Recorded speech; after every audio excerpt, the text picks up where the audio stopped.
On behalf of Jeep and Daimler Chrysler, thank you for purchasing a Jeep Wrangler. Wrangler's a unique vehicle with exceptional capabilities, and this video will show you how to use some of its features. This program's not intended to be a substitute for your owner's manual and the various warning labels.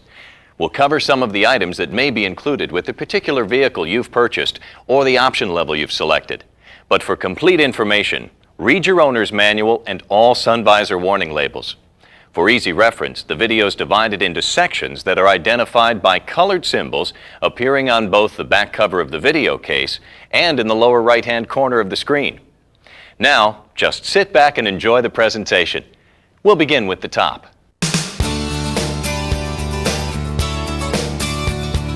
When it comes to the top, Wrangler's offered in several different versions. A soft top with half doors, a soft top with full doors and roll-up windows, a hard top with full doors and roll-up windows, and the popular dual top, which has full doors and both soft and hard tops.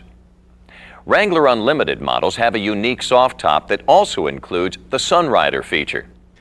In this section, we'll go through the removal and installation process in the order that a dual top owner might use.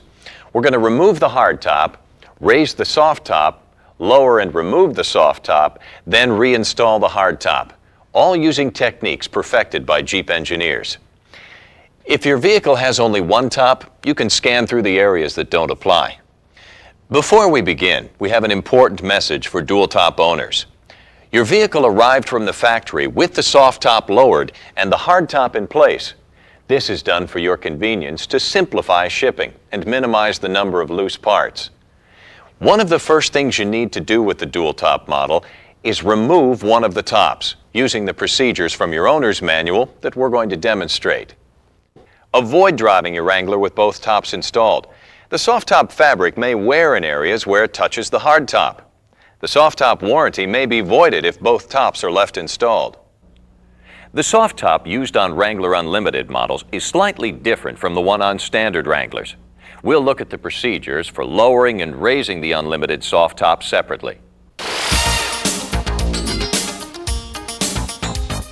If you have a dual top and you're getting ready to remove the hard top for the first time, begin by identifying all the parts that you'll need to assemble the soft top. Your dual top Wrangler comes with two boxes. One contains the right and left door frames, 4 attachment knobs, and a pair of snap-on rear window roll-up straps. The other box contains 1 rear and 2 side quarter windows for use with the soft top. Due to the size and weight of the hard tops, this is not a one-person operation. Get 1 or more other people to help you. Begin by unclipping the sun visors and moving them to the sides. Then unlatch the hard top from the windshield header. On most Wrangler models, the top is held to the body by 6 nuts and Torx head bolts, 3 on each side of the vehicle. Wrangler Unlimited models use 8 sets of nuts and bolts, 4 on each side. In addition, 2003 and later models have plastic locator clip pins attached to the hard top that ensures the hard top is properly located to the vehicle. Use the short end of the L-wrench or a T40 Torx tool to remove the bolts. When you remove the front bolts that are located directly behind the door opening, use your other hand to hold the nut on the underside. If you're not careful, the nut can fall into the seatbelt retractor or other hard-to-reach areas. When all the bolts are out, open the tailgate all the way and lift the rear window glass. Disconnect the wiring harness from the hard top by pressing the tab at the bottom of the connector. Then disconnect the rear washer hose and install the tethered cap. Finally, open both doors and with the help of another person, carefully lift the top from the rear of the vehicle until the hard top locators are out of the holes in the body. Pull the hard top slightly rearward until the locator pins are resting on the body. Move carefully so that you don't break the rear window glass, and make sure you have an area ready to set it down in. Note that Unlimited models have a larger and heavier top, and you'll find it easier to maneuver with 4 people. Check directly behind the door openings on each side to make sure that the black rubber gasket is in place. The gasket is important for water sealing. When it's not on the vehicle, the hard top should be stored in its normal horizontal position, as seen here. Never store the hardtop upside down or vertically.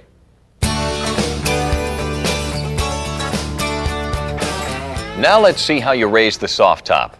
Several of the following steps will only be necessary for dual top owners who are raising the soft top for the first time.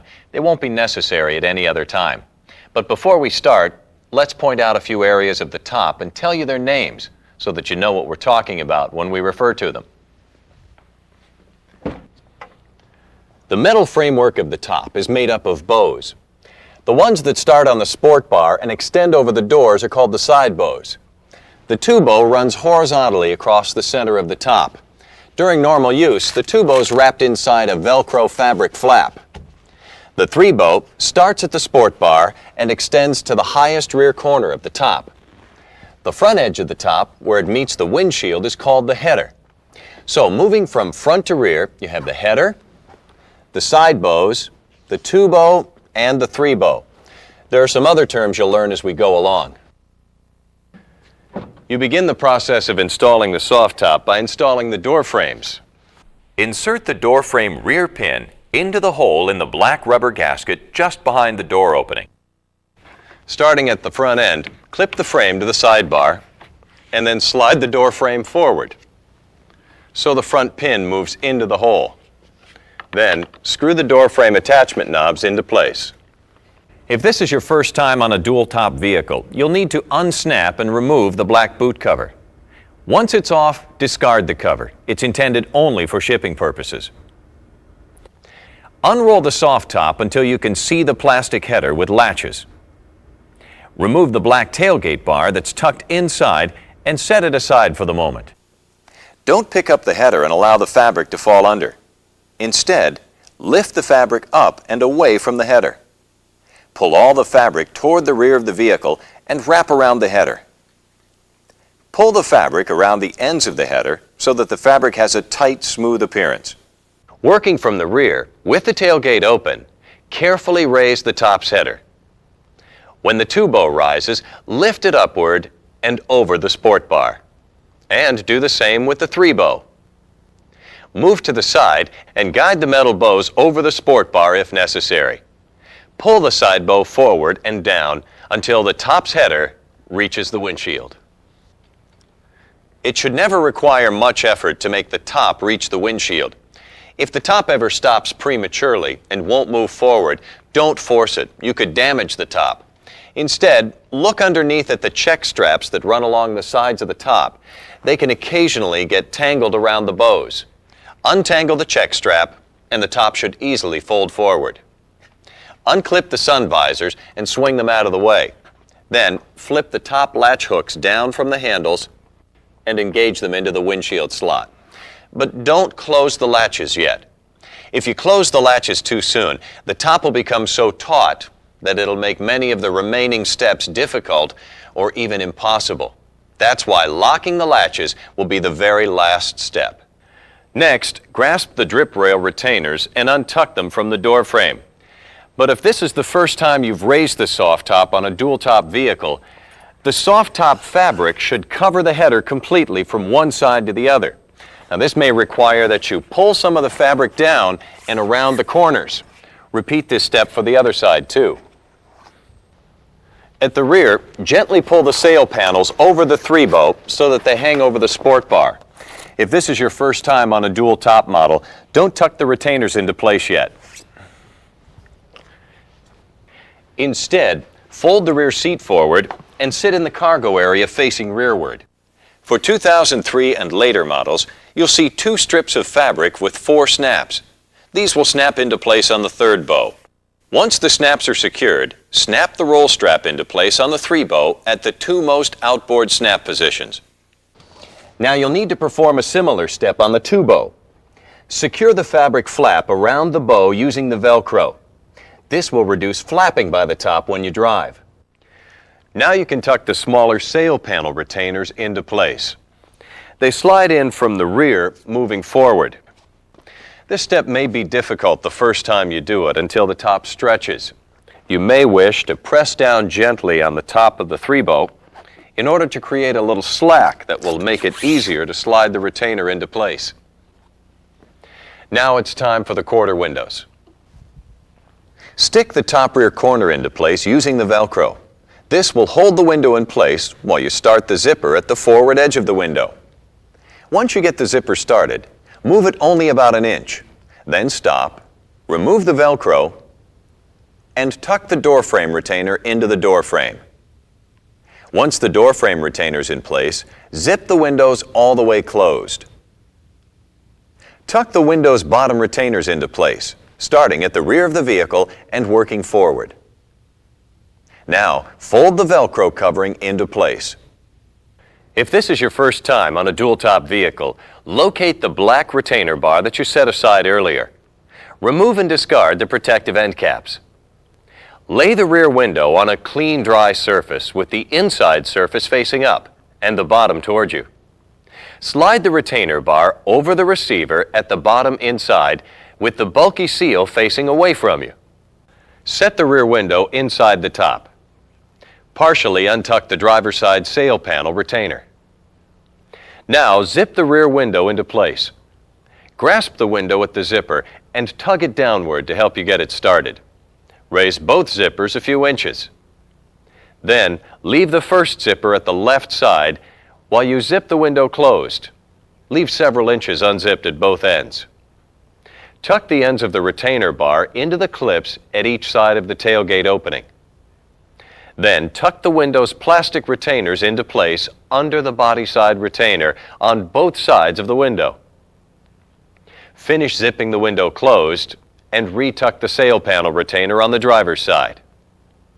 Over the doors, tuck the drip rail retainers into the rail slot. It's easier if you start with the front retainer. Now you can close the header latches and clip the sun visors back into their normal positions. If you have a soft top model with half doors and the half door windows were removed, replace them by locating the front rod first, then the remaining rods, and pushing the window straight down into position. To help prevent leaks, make sure that the seals at the front and rear edges of the half door are outside the metal portion of the door. Now that we've raised the soft top, let's lower it. You'll see that there are a few important things to keep in mind.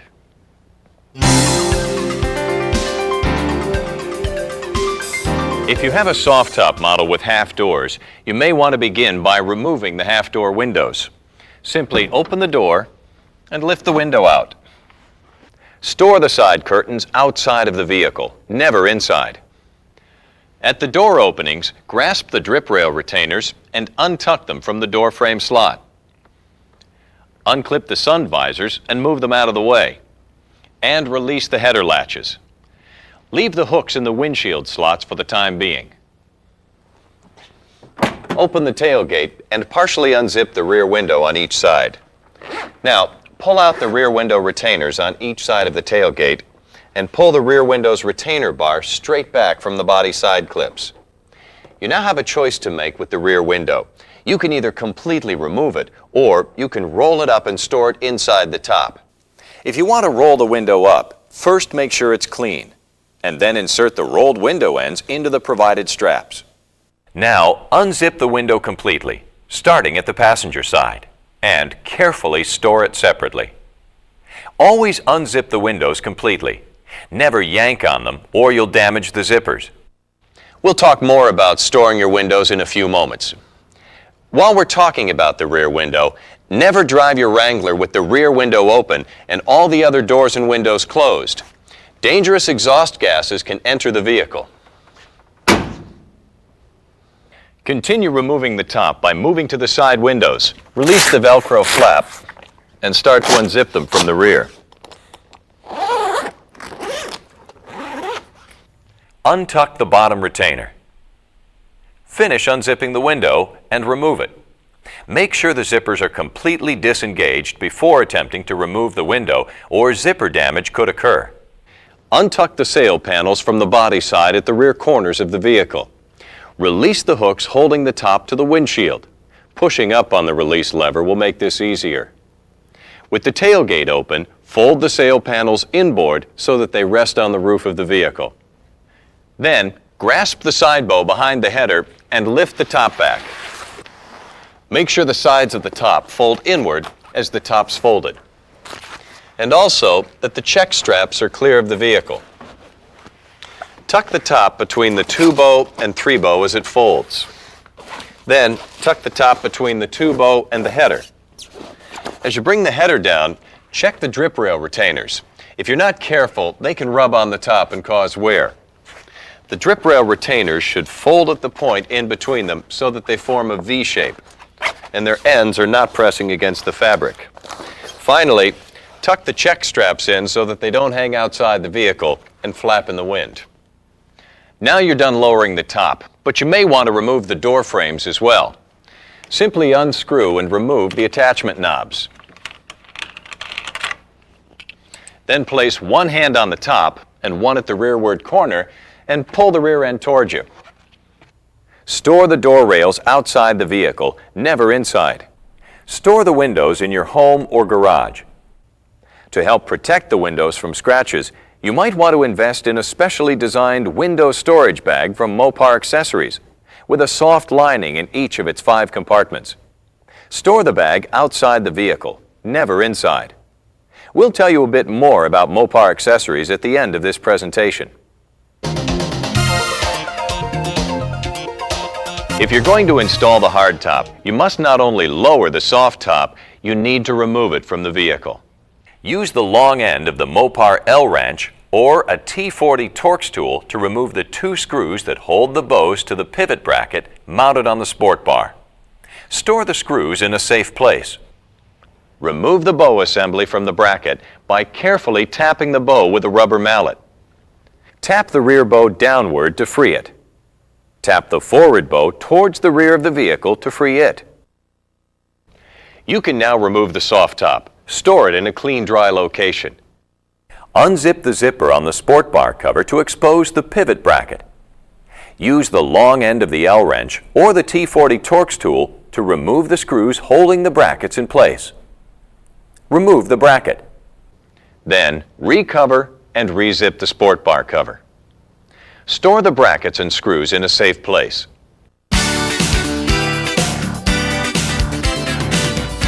To install the hardtop, you simply reverse the procedure for removing it. However, before you put the hardtop back on, take a few moments to inspect the seals for cleanliness and damage, such as the foam seal where the hardtop header meets the windshield. When you install the hardtop, lower it straight down into position on the vehicle. Never set the top down and then push it forward, or you can damage the seals. Make sure that the retainers in the hardtop are lined up with the holes in the body before the bolts are tightened. Check the foam seal at the sides where the top meets the windshield. Also, make sure that the liftgate seal is in place. If it's come loose, push it back into position.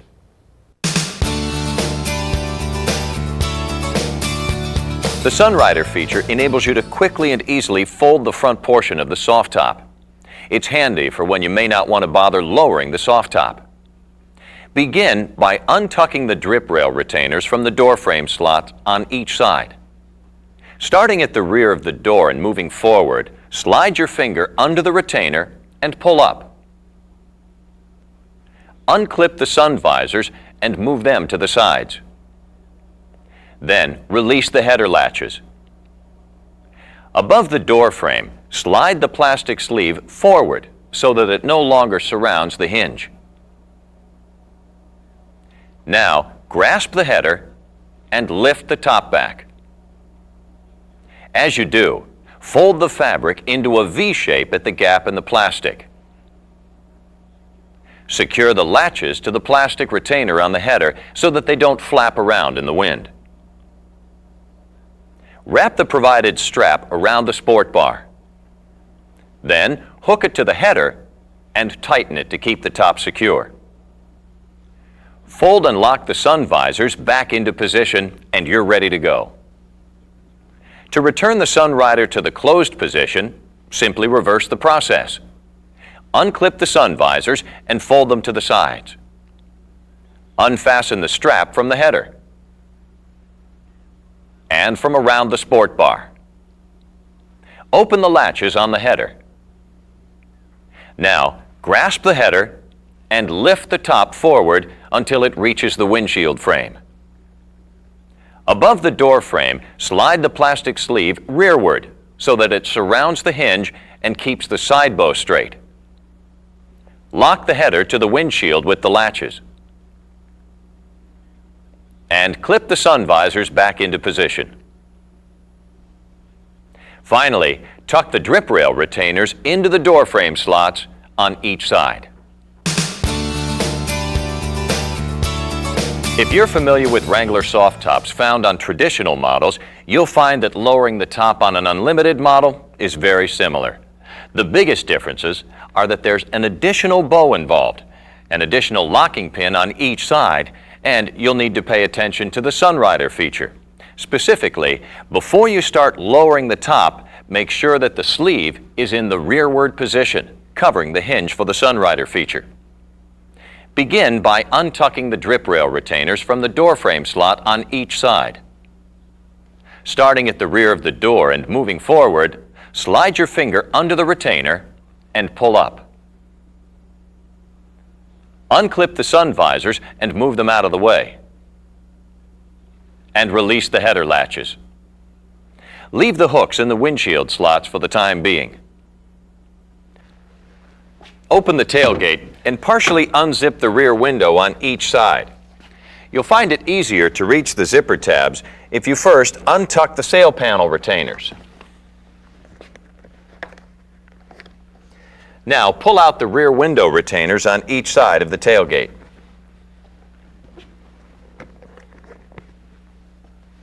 Remove the rear window's retainer bar by gripping it with both hands and rotating it upwards. Now unzip the window completely, starting at the passenger side and moving to the driver's side. Always unzip the windows completely. Never yank on them or you'll damage the zippers. Then pull the window upward to disengage the end of the zipper. Now move to the side windows and release the Velcro flap that runs along the top and rear edge. Unzip the window about halfway, then stop. Untuck the bottom retainer.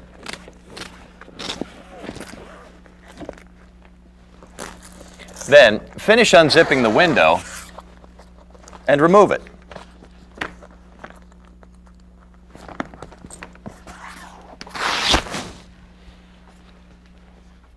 To help prevent scratching the windows, make sure they're clean and store them carefully outside of the vehicle.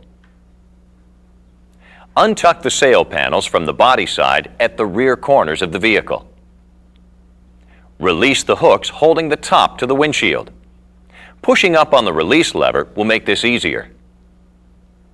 Now here's a step that's unique to unlimited models with the Sunrider feature.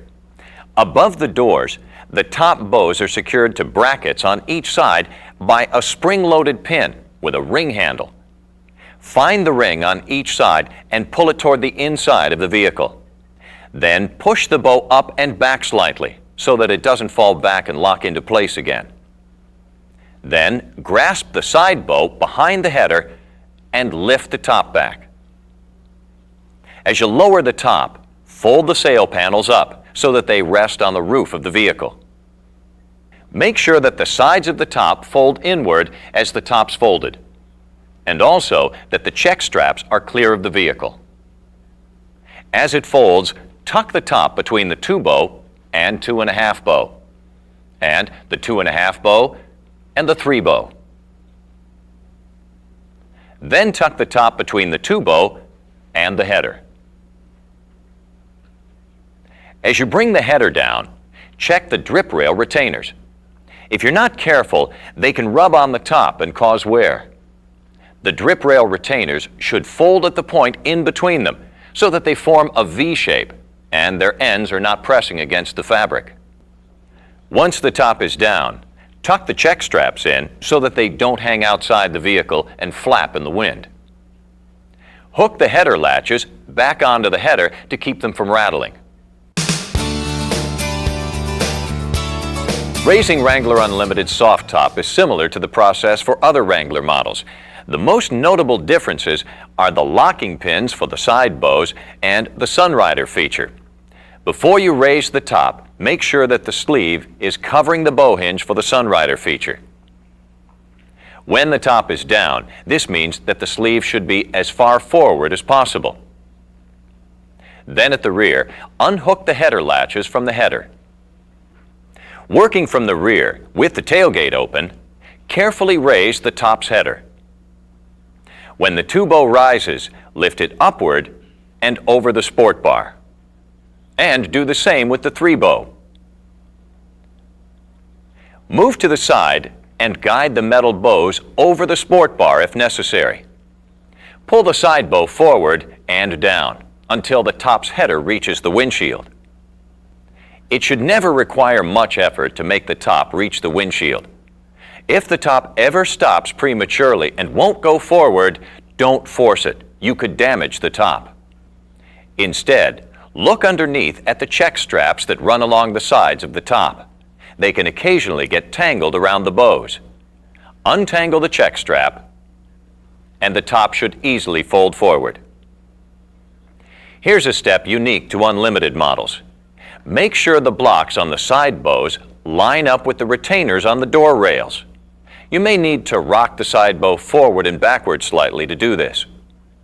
When it's properly aligned, you'll hear the spring-loaded pins snap into the holes. Flip the top latch hooks down from the handles and engage them into the windshield slots. But don't close the latches just yet. If you close the latches too soon, the top will become so taut that it will make many of the remaining steps difficult or even impossible. That's why locking the latches will be the last step. Next, grasp the drip rail retainers and release them from the door frame. Don't tuck them into the door frame yet. At the rear, gently pull the sail panels over the three-bow so that they hang over the sport bar. Now you can tuck the sail panel retainers into place. Start from the tailgate opening and work your way to the corner. But don't go around it yet. This step may be difficult the first time you do it until the top stretches. You may wish to press down gently on the top of the three-bow in order to create a little slack that'll make it easier to slide the retainer into place. Now it's time for the quarter windows. Stick the top rear corner into place using the Velcro. This will hold the window in place while you start the zipper at the forward edge of the window. Once you get the zipper started, move it only about an inch. Then, tuck the door frame retainer into the door frame. Once the door frame retainer's in place, zip the windows all the way closed and reattach the Velcro flaps around them. Tuck the window's bottom retainer into place, starting at the rear of the vehicle and working forward.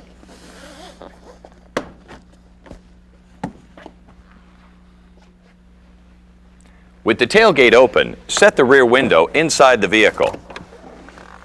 Partially untuck the driver's side sail panel retainer. Now zip the rear window into place. Grasp the window at the zipper and tug it downward to help you get it started. Raise both zippers a few inches. Then leave the first zipper at the left side while you zip the window closed. Leave several inches unzipped at both ends. Now tuck the ends of the retainer bar into the clips at both sides of the tailgate opening. Then tuck the window's plastic retainers into place under the body side retainer on both sides of the window. Finish zipping the window closed and retuck the sail panel retainer on the driver's side.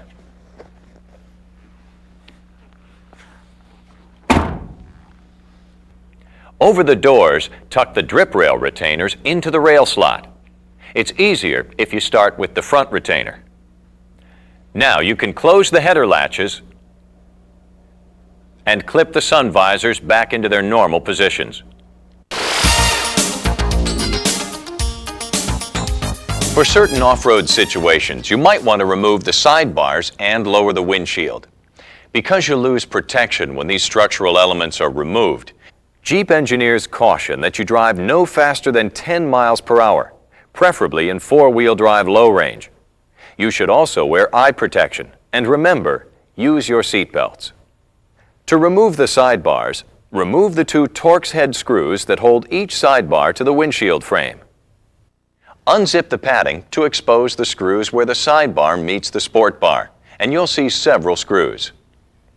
Do not move the Torx screw that goes into the sidebar.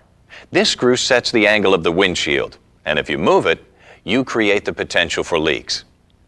The two Torx screws that you do want to remove are the ones that hold the mounting bracket to the sport bar. They're found on either side of the sidebar. After you remove the screws, remove the sidebar from the vehicle and replace the bolts for safekeeping.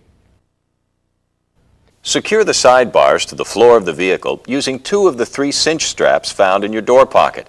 Attach them to the footman loops in the floor behind the rear seat.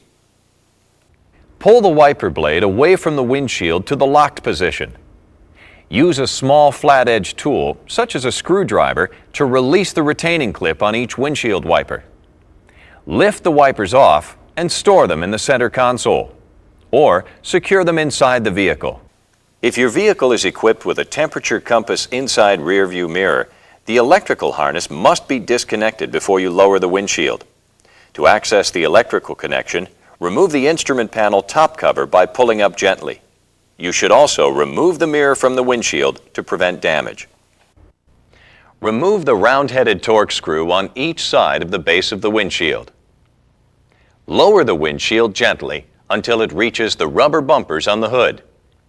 Then, use the remaining cinch strap to secure the windshield in place. Pass the strap through the footman loops on the hood and in the center of the windshield frame. Putting the windshield back up again is basically the reverse of this procedure. Be sure to check the foam seal near the hinge. If it was lost or damaged, it must be replaced in order to avoid water leakage. Jeep engineers have designed Wrangler's optional side steps to be removed quickly and easily. We recommend that you remove the side steps before doing any severe off-road driving, since they can be damaged or broken when hit by large rocks, trees, or other obstacles. Now, to remove the side steps, remove the 2 bolts that attach each leg of the step to your Wrangler. Then lift the side step up and out of the front and rear hook slots in the frame of the vehicle. To reinstall the side steps, simply install the hooks of the attachment arm into the slots in the vehicle's frame. Then, insert and tighten the bolts.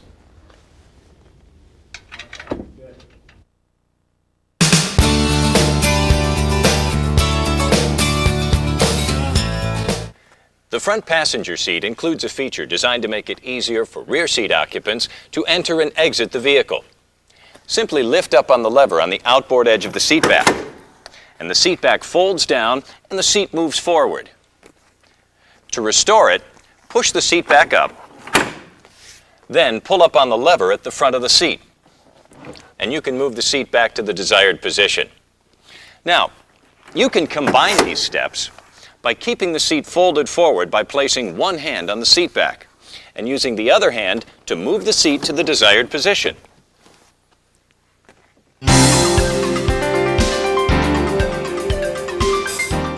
Wrangler's rear seat can be folded or even removed to maximize cargo area. Start by sliding the seat belts through the cushions into the cargo area. To remove the rear seat, simply pull up on the release lever on the seat back and the seat will fold down. Now, the seat's designed to tumble forward when folded, so the seat will naturally tumble. Then reach down and squeeze the lower release bar to the crossbar and pull the seat towards the back of the vehicle. The seat will release from the bracket on the floor pan. Now you can remove the seat from the vehicle. Use caution if the soft top is lowered when you fold the seat up or down. If it catches on the top, the exposed metal seat structure can rip the top's fabric. If you're going to leave the seat in the vehicle, secure it in the up position by sliding the provided strap around the sport bar and then hooking the strap end onto the seat mechanism. When reinstalling the rear seat, you need to follow these simple steps. First, you need to position the seat in the vehicle so that the latch hooks on the bottom of the seat are located directly behind the brackets on the floor. Slide the seat directly forward over the seat bracket until the latch hook grabs the bracket. Then tilt the seat forward to fully lock it, and then push the seat to the down position, and return the seat back to the up position.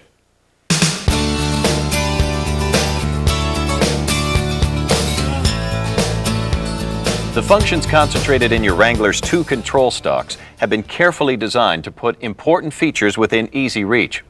They're at fingertip length on either side of the steering wheel column, and all can be conveniently operated. The multifunction lever or stalk on the left controls the turn signals, headlights, fog lights if equipped, and panel brightness. An up or down touch activates the turn signal indicators. If you leave the turn signal on and drive for more than a mile, you'll hear a chime sound to alert you. To activate your headlights, rotate the knob at the end of the left stalk forward.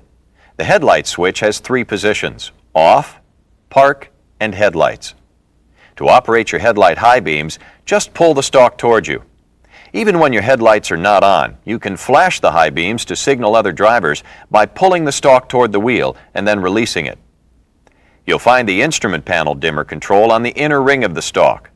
If you drive with lights on during daylight hours, you can use this parade mode feature to bring panel lights up to their full brightness. If the headlights are left on and the driver's door is open, there will be an audible chime and the high beam indicator will flash. If your Wrangler's equipped with fog lights, they can be activated by turning on your parking lights or low beam headlights and pulling outward on the end of the stalk. You'll also see this light in the instrument cluster which tells you your fog lights are operating. The horn is located in the center of the steering wheel. There's no fumbling for buttons, just push anywhere on the perimeter or pad face. You'll find a windshield wiper and washer command switch on the control lever to the right of the steering wheel column. Turn on the wipers by raising the lever. There are 4 positions: off, intermittent, low, and high. To use the windshield washer feature, pull the stalk towards you. Pulling down and releasing the right control lever starts the convenient mist wipe for a single wiping action.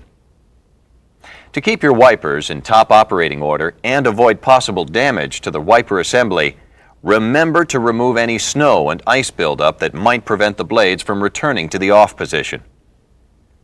Your hazard flasher switch is located on top of the steering column. To turn the flashers on, depress and release the flasher switch. To turn them off, depress and release the flasher switch again. There's a new feature on your Wrangler. The odometer will light up on the cluster when the driver's door is open, with or without the key in the ignition. It's become very popular these days to make your own compact discs, either with special stereo equipment or with a computer and CD-ROM writer. Unfortunately, due to format variations and other issues, Daimler-Chrysler cannot guarantee that a homemade CD will play in Wrangler's available CD system. If you ever have problems playing a CD, please double-check that it's a commercially produced disc that was purchased at retail before you return to the dealership for service.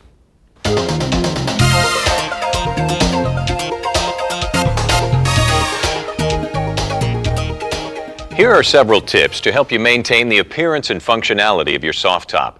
First, never lower the top or roll the windows in temperatures colder than 40 degrees Fahrenheit, or you could damage them. If the top has been folded for some length of time, or if the temperature is below 72 degrees, the top may appear to have shrunk when you try to raise it. Place the vehicle in a warm area and pull steadily on the top fabric. This will stretch the fabric back to its original size.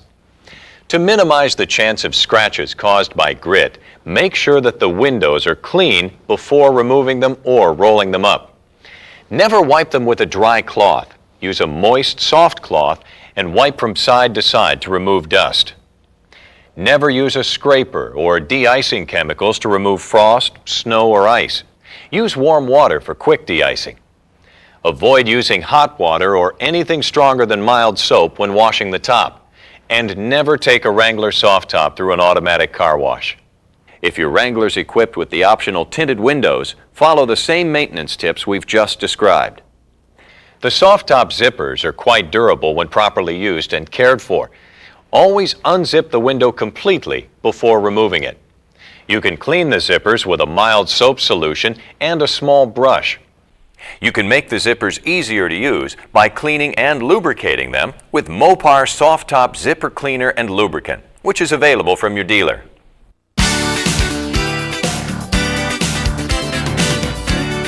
Wrangler's well suited to driving off pavement or in severe situations, and many owners use it this way. One side effect is that Wrangler's floor often gets dirty from shoes and boots tracking mud or snow into the vehicle. That's why Jeep engineers have made sure that it's easy to clean. You can remove the carpet for cleaning and hose off the floor if you like. Extreme care should be taken not to spray the steering column and electrical components while hosing off the floor. If your vehicle is equipped with a passenger airbag on-off switch, make sure the weatherized cover is in place. You should now have an easier time cleaning the carpets. Shampoo it with a reliable upholstery cleaner using a natural sponge or a soft bristled brush. Vacuum the carpet after it dries. If necessary, you can remove the drain plugs located in the floor pan in the front seat area and in the back seat area. And carefully hose out any mud or dirt. But don't use high pressure. You need to avoid splashing water onto the seats or under the instrument panel. Again, extreme care should be taken not to spray the steering column and electrical components. After the carpet and interior are dry, replace the drain plugs and carpet. Never drive your Wrangler with the carpet removed. It's designed to insulate you and your passengers from the heat of the floor pan.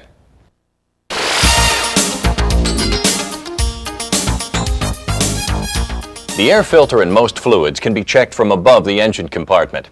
Service points are marked in yellow for easy recognition. Fluid for the manual transmission, transfer case, and the front and rear axles must be checked from below. Refer to your owner's manual for recommended maintenance schedules, fluid types, and other important information. If you drive your Wrangler off-road, you'll want to use Maintenance Schedule B.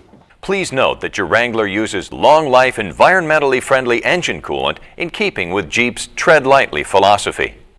Please refer to your owner's manual for more information on the engine coolant. When you refuel your car and the nozzle shuts off, the fuel tank is full. Do not attempt to top off the tank and fill it any further, or you could spill fuel and release emissions into the air.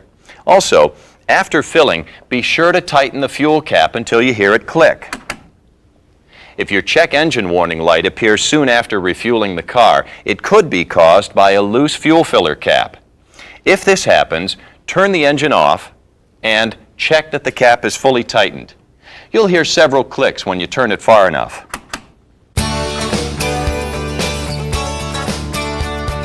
Wrangler's accessory fuse panel is located behind the glove box. To reach it, remove the glove box by slipping the glove box strap off its hook and letting the door roll down off its hinges. At the passenger side of the engine compartment is the power distribution center, which holds additional fuses. When properly equipped, a Wrangler with the 2.4-liter engine can tow up to 1,000 pounds, and with the 4-liter engine, up to 2,000 pounds. Wrangler Unlimited models can tow up to 3,500 pounds. If you plan to tow a trailer, make sure you use only low-profile or fold-down types with less than 25 square feet of frontal area. Tall trailers are not recommended. Trailer towing requires the installation of a Class 1 hitch. You can see your dealer about having one installed. And don't forget to check the laws about towing wherever you live. Tips for safe loading and towing, as well as additional maintenance, can be found in your owner's manual.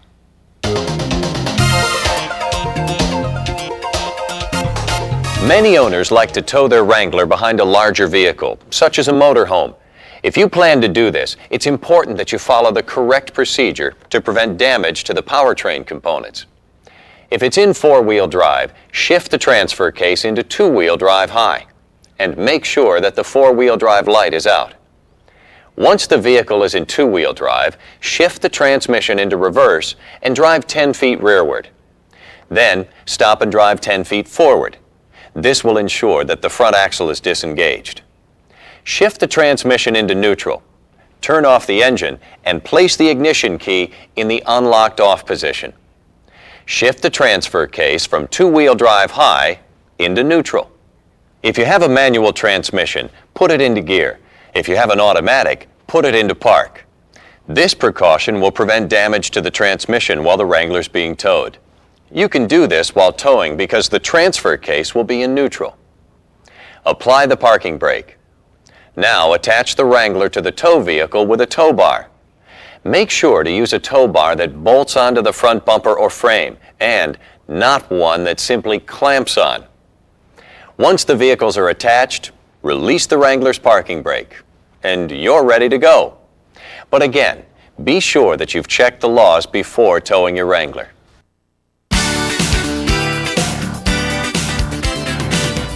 Your Wrangler may be equipped with an anti-lock brake system or ABS. If so, you need to understand how they work and what to expect. When you brake on a surface with good traction, the brakes operate normally. ABS does not activate unless the system detects that one or more wheels are slipping. During an ABS stop, the brakes work differently. When you press firmly, you'll experience a vibrating sensation and clicking sounds as ABS controls the brake pressure. And when your vehicle comes to a complete stop, you may feel the brake pedal drop slightly as the ABS shuts off. To maximize the control ABS can provide, there's only one thing to remember: never pump the brake pedal. Manual pumping of the brakes will diminish their effectiveness and will cause an increase in stopping distance. Just press firmly on the brake pedal and let the system do the work. To ensure that the components of the system are operating safely, ABS performs two self-checks. The first one occurs when you start the engine. When you turn the ignition key, the ABS light will illuminate momentarily and you may hear a clicking sound. If your foot is on the brake pedal, you also may feel a pulse while this happens. Another ABS self-check occurs when your Wrangler reaches between 6 and 8 miles per hour. This time, the ABS will make a low humming sound. Once again, if you happen to hit the brakes at this time, you may feel the pedal vibrate. If a problem is detected, the ABS warning light will illuminate, indicating that the anti-lock braking system is not functioning properly. If you're traveling off-road and the ABS light comes on, the system could simply have been temporarily defeated. Shut the engine off, then restart it. If the light goes out normally, the system's working properly. But if the ABS light stays on, your vehicle needs service. In the meantime, your brakes will still work as well as vehicles with conventional braking systems.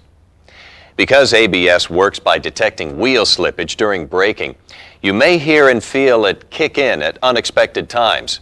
For example, if you're braking while going over a set of railroad tracks, or while driving on an uneven surface such as a bumpy or gravel road, you may hear the ABS working. It can also activate during severe braking. It's normal for ABS to work in these situations. They show that ABS is doing what it was designed to do. Finally, remember that ABS will not necessarily reduce braking distance, but it will help you maintain steering control while you're braking.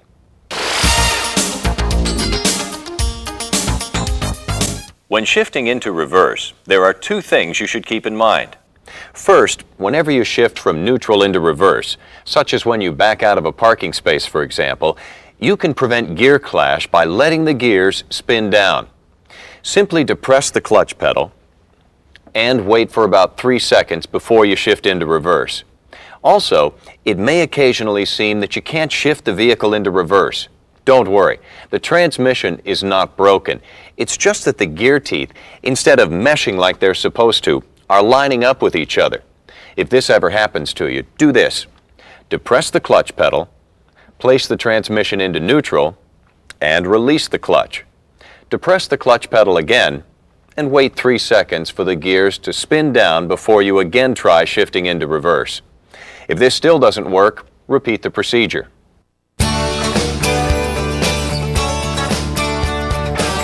Wranglers with manual transmissions are equipped with a clutch interlock, which means that the engine will not start unless the clutch pedal is depressed to the floor. For some challenging off-road situations, you may want to temporarily defeat this feature. Refer to the starting and operating section of your owner's manual for the procedure.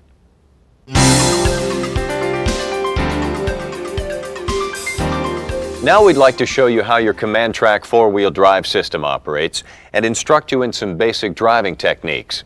Some of these techniques also appear in greater detail in your owner's manual. Command-Trac allows you to choose between two-wheel drive for normal operation and part-time four-wheel drive for better traction on slippery surfaces such as snow, ice, or mud. Command-Trac allows you to shift on the fly into four-wheel drive high while traveling at any legal speed. But if you want to shift into or out of four-wheel drive low, which provides maximum traction in severe conditions, you'll need to virtually stop the vehicle.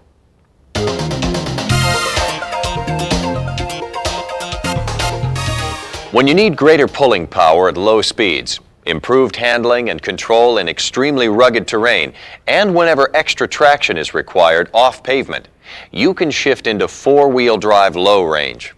4 low provides maximum four-wheel drive traction. To shift into 4 low, slow the vehicle down to 2 or 3 miles per hour. Shift the transmission into neutral. While you're still rolling, quickly pull the transfer case lever into 4 low without pausing in neutral. When you're done, return the transmission to any gear you wish. To shift out of 4 low, slow down again to 2 or 3 miles per hour and simply reverse the process. The gear noise you hear when you shift into or out of 4 low is normal. Make the 4 low shift a quick one. If you shift slowly, you won't like the sound it produces. Remember, 4 low should only be used at low speeds and in slippery or very rugged terrain. There are 2 important things to keep in mind when driving off pavement. First, tread lightly on the environment and respect local land use restrictions. And second, always remember to buckle up and drive sensibly, because even when you're out seeking fun and adventure, safety must always come first. Utility vehicles have a higher ground clearance than most passenger cars, so that they're able to perform in a variety of off-pavement conditions. However, they're not designed for cornering at the same speeds. So whenever possible, avoid sharp turns and abrupt maneuvers. Now, let's go over a few four-wheel driving techniques. Here are the basic procedures if you get stuck in sand or snow. Don't race the motor and spin the wheels, or you'll only dig a deeper hole. Gently rock your Wrangler back and forth and turn the steering wheel left and right until you gain traction. You can also increase the traction by placing floor mats in front of your tires. In sand, use any available water and wet in front of the wheels to create a firmer base. Be extremely cautious of driving in deep water. The first thing to do is check the depth. Avoid water that's higher than the bottom of the wheel hubs. If you're able to move on, maintain a slow, steady speed. Make sure you take extra precautions even after driving in rain, because wet brakes often behave differently. And make sure you ride your brakes lightly to help them dry out quickly. When you need to tackle a hill, make sure you follow these instructions. Always try to go straight up or down. Never drive a hill at an angle, or the vehicle may become unstable. At all times, keep your wheels on the ground. This might seem obvious, but we sometimes see exaggerations of what vehicles can do. And when you start out, use sufficient climbing power at the bottom, and then as you approach the top, ease up. Whenever you get behind the wheel, always be aware of your vehicle's center of gravity and never drive at an angle along hillsides. If you must drive along a sloping shoulder or shallow ditch, make only gradual steering adjustments. Whatever you do, don't make sudden steering corrections. The more gentle and gradual you work onto the road, the more successful you'll be. When you encounter a log or other obstacle, make sure you investigate the situation before you make your move. It may be easiest to cross over the obstacle at a slight angle, one wheel at a time. And always be aware of your vehicle's ground clearance. You obviously can't scale a 12-inch log if your clearance is only 10 inches.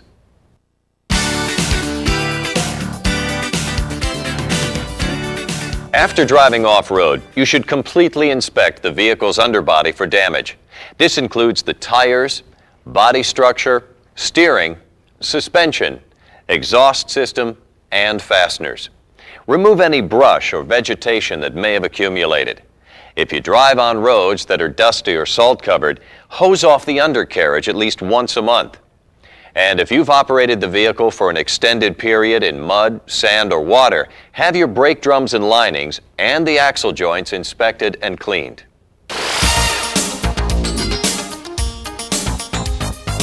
Jeep vehicles are as tough as they come. There's just so much they can do, so many breathtaking places they can go. That's why Jeep Jamborees were born, events where owners discover all of the off-highway excitement their vehicles have to offer. Jamborees are held at various sites over 3-day weekends from February to October. Under the guidance of experts, Jeep Jamboree participants learn how to traverse terrain they previously thought impassable. And Jeep owners have responded enthusiastically since the very first Jeep Jamboree was held on the Rubicon Trail in California back in 1953. In fact, they're so popular today, Jamborees are now held throughout the U.S. and around the world. One of Jeep Jamboree's biggest selling points is the beautiful scenery that surrounds you no matter which event you choose. And Jeep Jamborees are always designed to have minimal impact on the surrounding environment in order to preserve that beauty. Some Jamborees include activities such as fishing and hiking. Some involve outdoor camping, while others end up at historic inns. There's always plenty of fun and adventure for the entire family. And don't forget, you're in a league of your own because only Jeep vehicles and their owners participate in Jeep Jamborees. For complete information and a list of this year's Jamboree locations, make sure you receive a current Jeep Jamboree USA guidebook from your dealer or call 1-800-925-JEEP.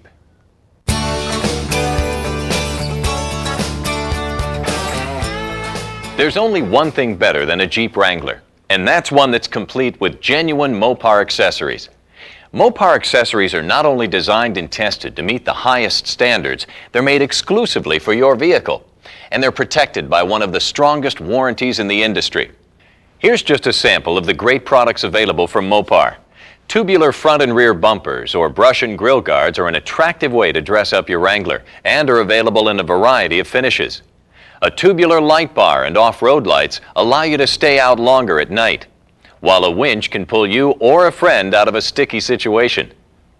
The sunbonnet protects you from the sun while allowing an open-air ride, while the tonneau cover protects the cargo area. The windscreen helps reduce backdrafts and wind noise, and tire covers protect your spare from the elements. All are available in the same fabric colors as the original equipment soft tops. If you enjoy outdoor recreation, Mopar offers carriers for bicycles and skis that mount to a trailer hitch. This powerful sound deck kit includes an 8-inch subwoofer, 2 tweeters, and a 50-watt amplifier in a color-keyed housing, plus 2 mid-range speakers to upgrade the dash-mounted speakers. When combined with the sound bar, you'll enjoy premium sound with the soft top up or down. Plus, Mopar has a wide range of items designed to help you use your Wrangler for towing. See your dealer for more information about the complete line of great Mopar accessories. You can also visit the Mopar website at www.mopar.com. Well, we've covered a lot of ground, but now it's time for you to get out there and find out what real driving's all about. If you should experience any trouble along the way, keep in mind that your Wrangler comes with 24-hour-a-day, 7-day-a-week roadside assistance. It's only a phone call away. For more information about roadside assistance, refer to the Roadside Assistance Information Guide that's contained in your owner's manual packet or contact your dealer. And by all means, enjoy your Jeep Wrangler.